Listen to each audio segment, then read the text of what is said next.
All right, good afternoon. We are back once again. We're gonna get right back to this outline. Eventually, this will be done. We're close. We're gonna be doing 20 sections. We just finished up the mythological tie-ins yesterday, which is gonna be pretty complex. Very, very complex. So, if I remember correctly, we should be on this should be 16. We just gotta figure out what the hell we're gonna write for 16. No, this is 15 actually. Oh, okay. So we have 6 sections left to go. So let's actually take a look. So, spaces that turn against you, weight of silence, memory and distorted perception, helplessness, mental repercussions and internal companions. Okay.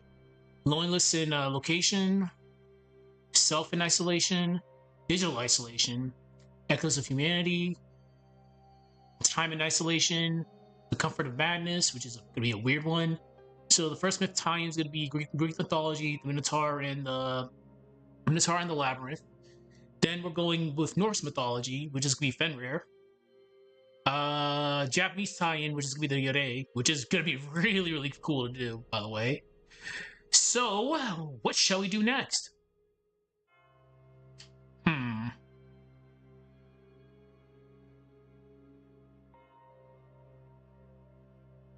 Wait a minute.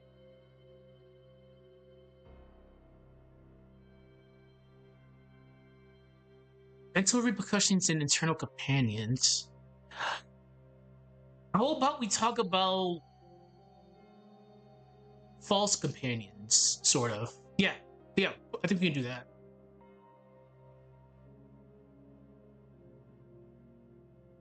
And we might actually be able to get that to work. I need to find a good example of a false companion, though. Fucking Greg. Oh, excuse my friend. Greg. Or quote unquote Gregory in Ruin, if it is Gregory or not. Whoever tossed you in the fast match. False companion right there. Ooh, that's a good one. Alright. Also, in regards to the other video, audio editing has now been completed. So the video itself is 29 minutes long, which I'm honestly surprised. So tonight I'm going to be playing a lot of games to get a lot of footage. But we're finally done with it, 29 minutes. And hopefully by Monday it'll get released.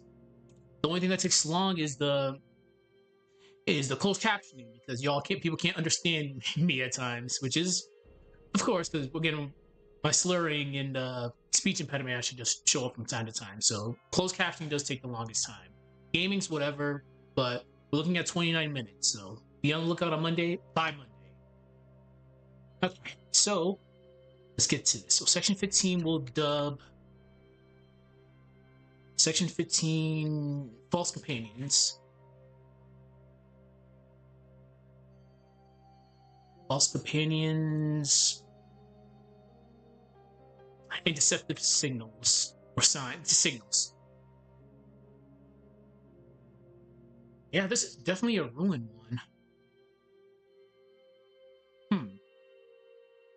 Okay. Signals. So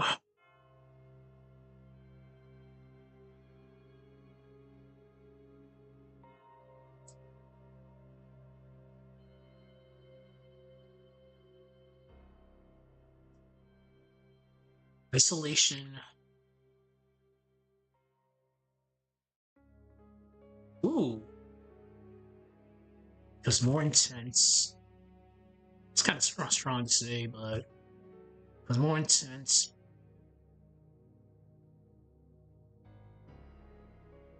No, apparent allies. We won't say allies. Apparent allies. The signals are unreliable.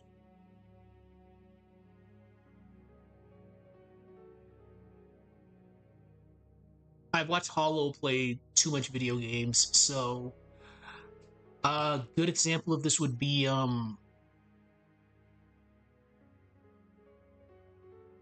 games that you're playing as a park ranger, and I believe it's the Siren Head gimmicky games, the one that primarily focuses on him.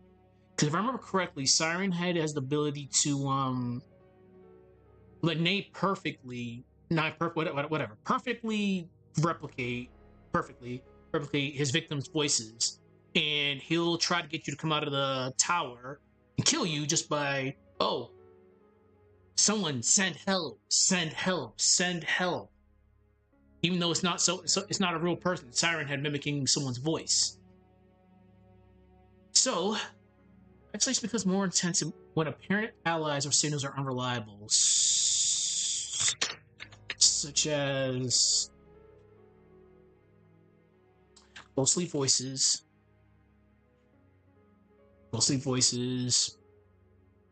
Shodan. We've done a video on that one.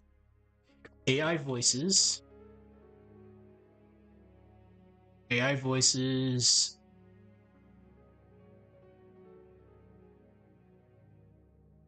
or distorted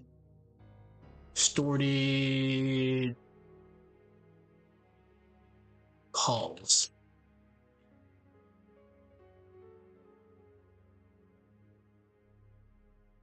I'm not gonna go to bed tonight because I'm drinking coffee at 5:21 in the morning, but it's the weekend, so we're good.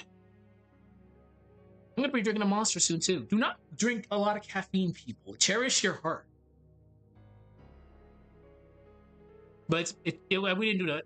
Today was pretty much an off day. We just had to do bonding today. Bonding things, because since deployment, we just went bowling and pizza. So horror games can exploit this in a way. They do exploit this, actually. Horror games exploit this by you get a false sense of hope because you hear a voice. Yeah, you hear a voice, so you kind of get a false sense of hope.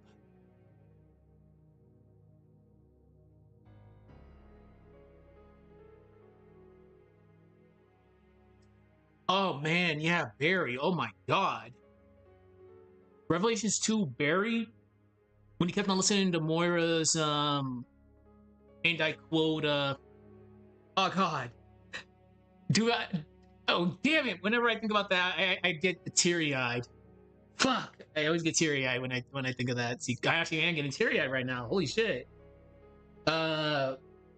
When Barry's listening to Moira's call over and over again on his way to the island,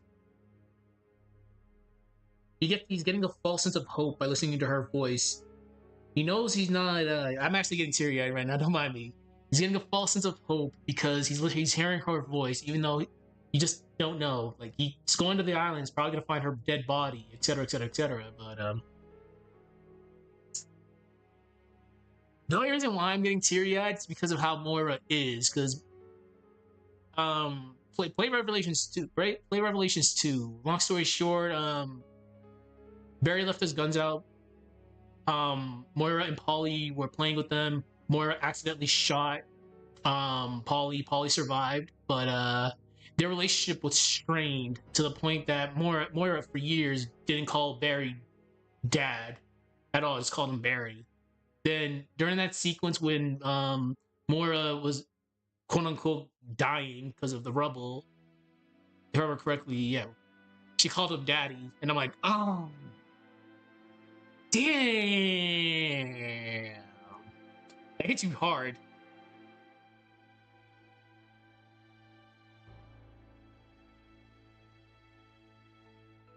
So Barry went to the island. He had kept on listening to her, and it's like, yeah, he had his hope by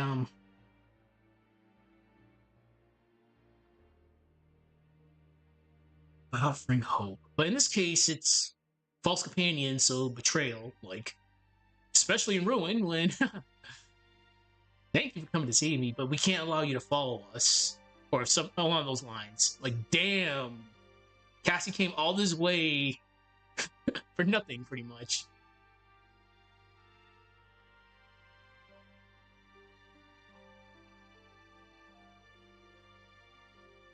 Turns into betrayal. Also, shouts to Leon and Claire right here. Y'all barely interacted in remake. Or we can exploit this by offering hope that turns into betrayal.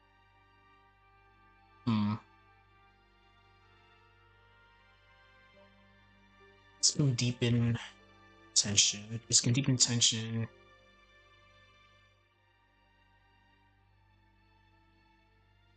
And undermine player trust.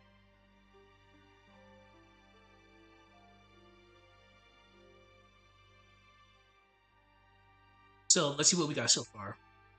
Isolation becomes more intense when apparent allies or signals are unreliable, such as ghostly voices, AI voices, or distorted calls. Core aims to exploit this by offering hope that turns to betrayal. This can deepen tension and undermine player trust. That sounds good. We can definitely add a little bit more though. But definitely this is more so a FNAF thing right now.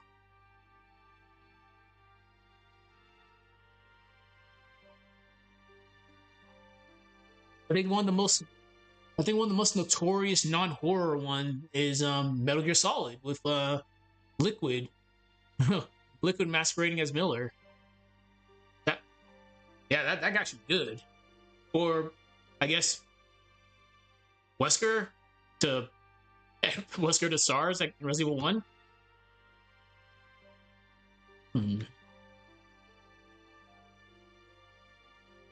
Oh, don't drink unless you're an adult.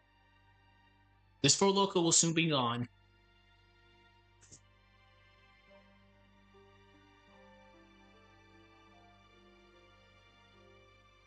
There's gonna be that one day during the stream. There's gonna be so much pressure in that flask. I'm gonna open it up. I'll say my normal don't drink unless you're an adult. This is just gonna blow up in my face, just like it did right there.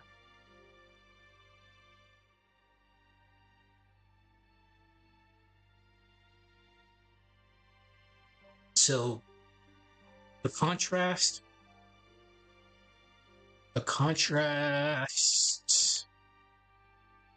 between expectation and reality. Yeah, there we go.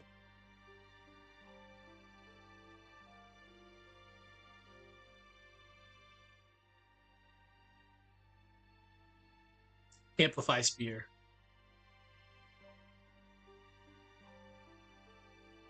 Amplifies fear. It's mostly because you think help is there, but it's actually not.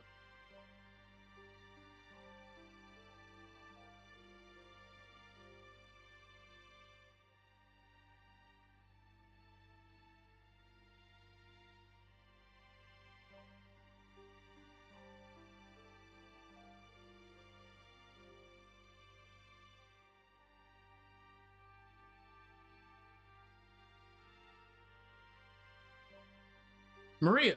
Oh yeah, this is an easy one. Yeah, Maria from Silent Hill. Yeah, like we got a good one here, and I cannot spell.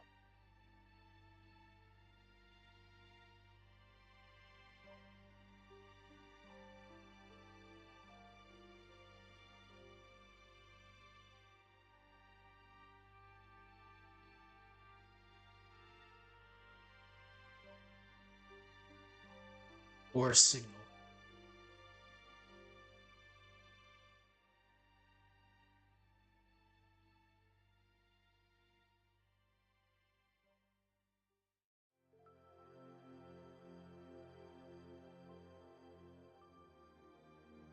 It is Resident Evil 2 day. Sherry, you poor child. So let's again, this is more so a FNAF thing, so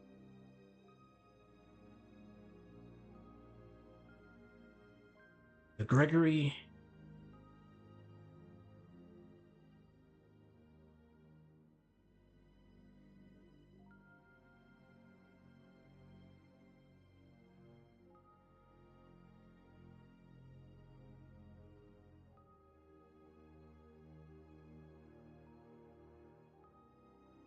Oh my god.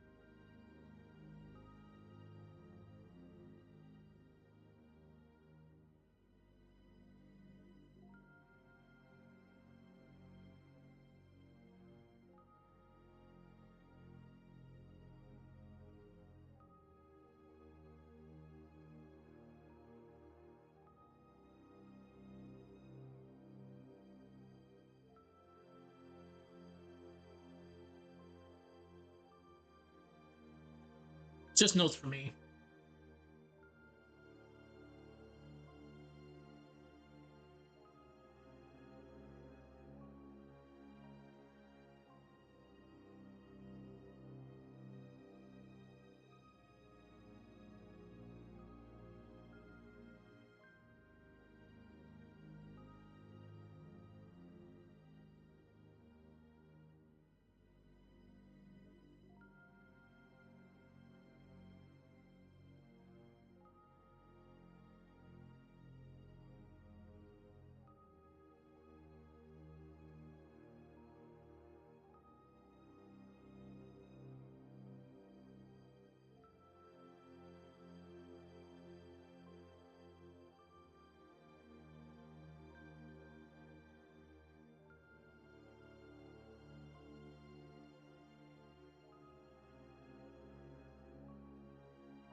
Okay, yeah, we gotta be very careful with that one.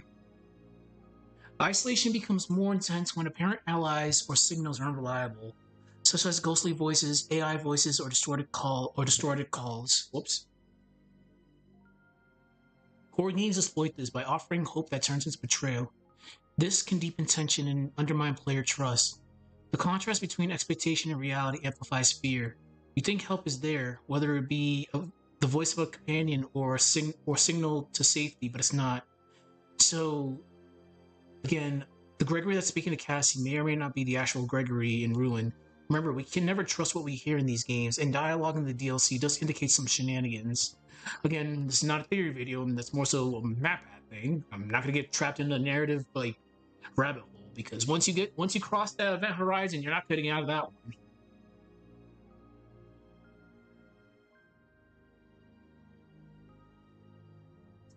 Okay, well, that's good.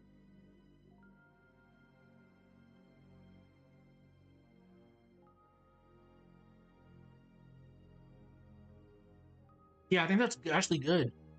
All right, let's do another section. Just gotta think. Just give me like a moment to actually think about this. So now we talked about false companions and deceptive signals.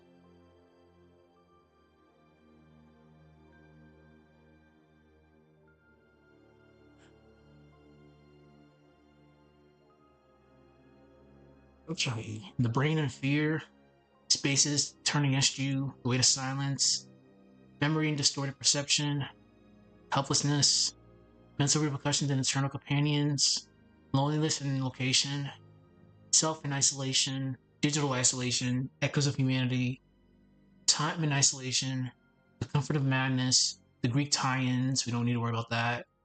And we just did false companions and deceptive signals.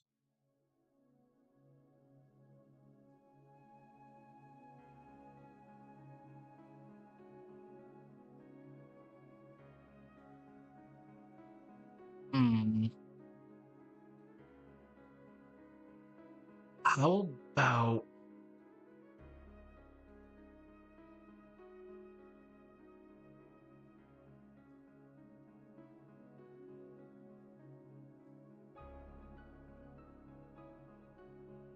hmm?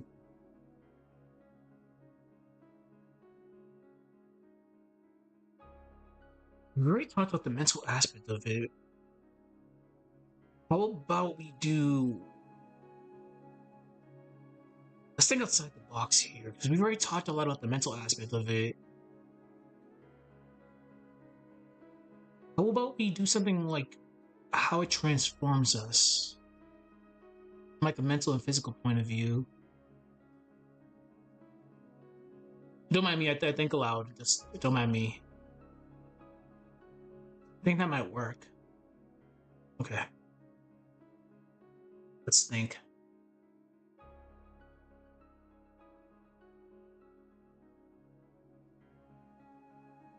Section 16.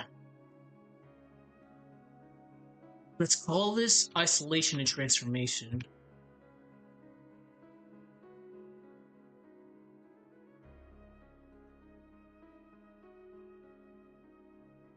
Okay.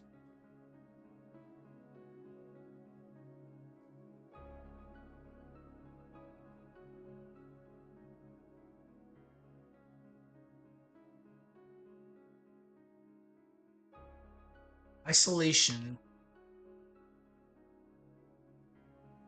Wait.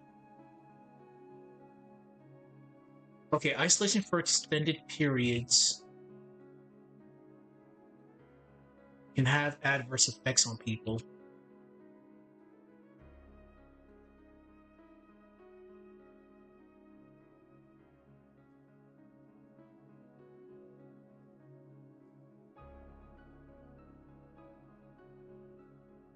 This this does more than just terrify.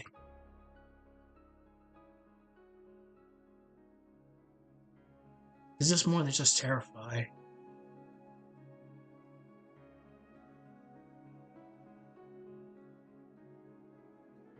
This can even reshape us, actually. Yeah, okay, that'll work. It reshapes. Yeah, it reshapes character.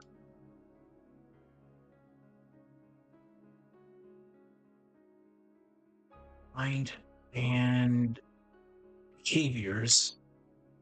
As you start becoming more like desperate.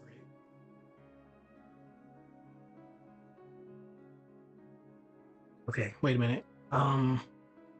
Because this can force adaptation,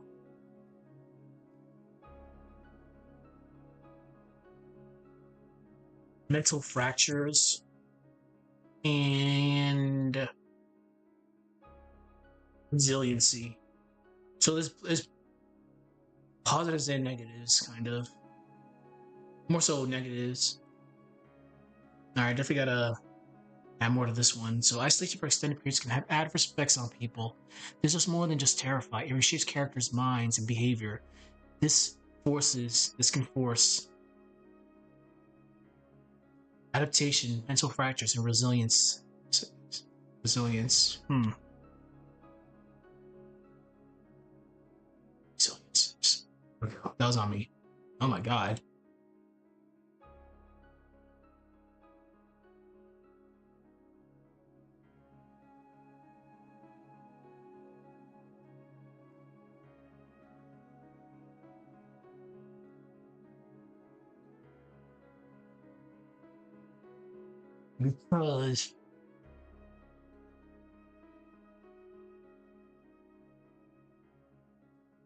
Because as we play these games, they put us in situations where we have to, as we progress, we have to learn from like mistakes.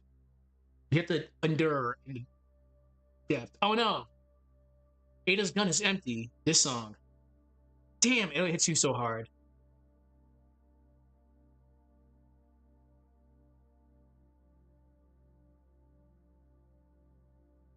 It's Ada's gun. It's empty.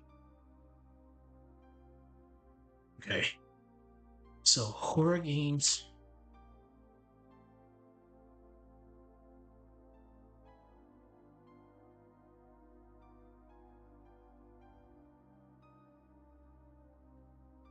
What the fuck? Goodbye, my French.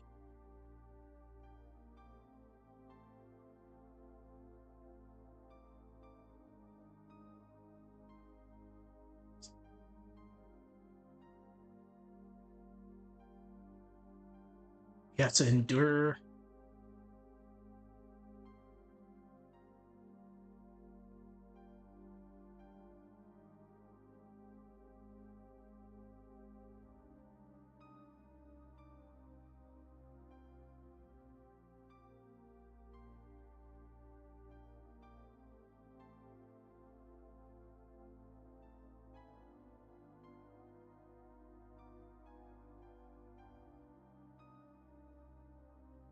It's a double-edged sword at the end of the day.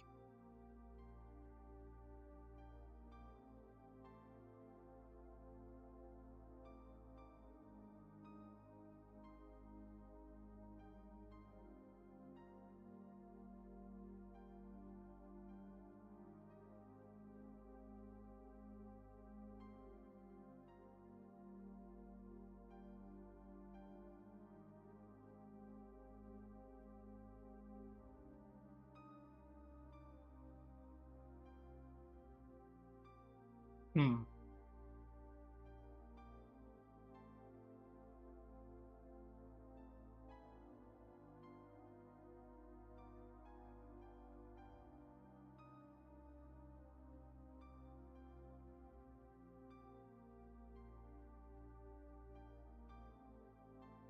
This is the perfect game for Leon in Resident Evil 2, though.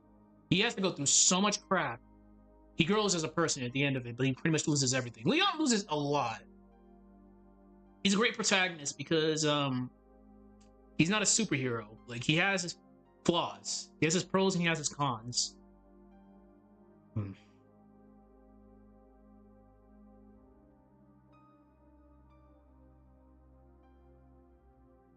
I can just use him just as an overall example, actually. Leon, Leon S. Kennedy.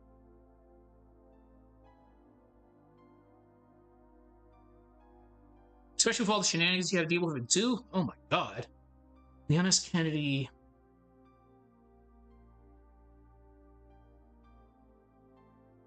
No, we should probably just keep it strictly to the Resident Evil 4, though. Well, yeah, in Resident Evil 4. Because we're not talking about Resident Evil 2, we're talking about 4, so.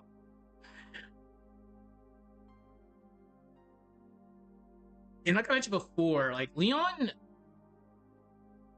the majority of RE4, this is a solo mission. He just gets help in the shadows via Ada and, like, Lewis, like, and Ashley at that one point. So, Leon S. Kennedy, Resident Evil 4, adapts to near solitude. Yeah, he's pretty much alone for the majority of the time. Yeah, to near solitude. It's not 100% solitude because again, he does get help. For the majority of the game, of the game,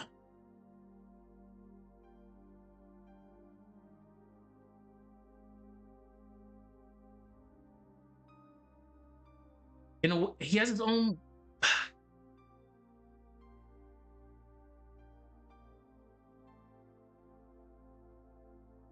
Hot take.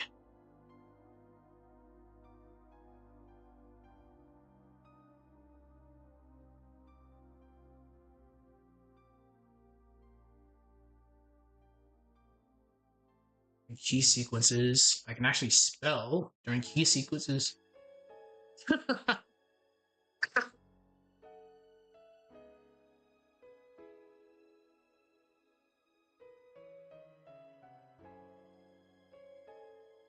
We start the B scenario.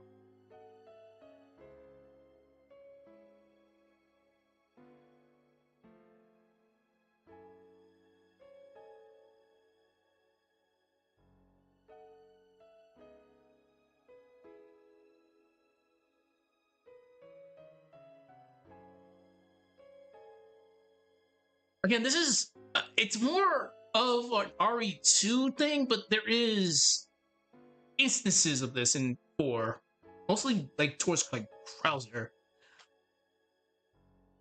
Yeah, mostly like definitely during like Krauser sequences for sure, because Leon and Krauser have obviously extended history together. Yeah, that's definitely be a hot take. But I'm down with the hot takes for sure. Wow. What time is it? All right, 30 minutes, nice. All right, isolation and transformation. Isolation for extended periods can have adverse effects on people. This does more than just terrify. It reshapes characters' mind and behavior. This can force adaptation, mental fractures, and resilience. As we progress in horror games, we have to endure and adapt in order to survive. This is a double-edged sword because we gain strength and vulnerabilities. Leon S. Kennedy in Resident Evil 4 adapts to near solitude for the majority of the game. Hot take. During key sequences, he has glimpses of personal growth through threats. But, as we've seen from Leon's journey from 2 all the way until here, and probably Requiem, he gains things and he loses things. Like, everybody in Resident Evil, well, the majority of characters, MCs in Resident Evil, lose something at the end of the day. Like, none of them really get like happy endings like that. Like, majority of the time they lose something. RE1, Chris and Jill lose their teammates and betrayal from Wesker. RE2, it's more so Leon, but Claire's there too. But it's mostly Leon losing things because lost Ada. RE3, not so much, I guess. Code Veronica, definitely Steve.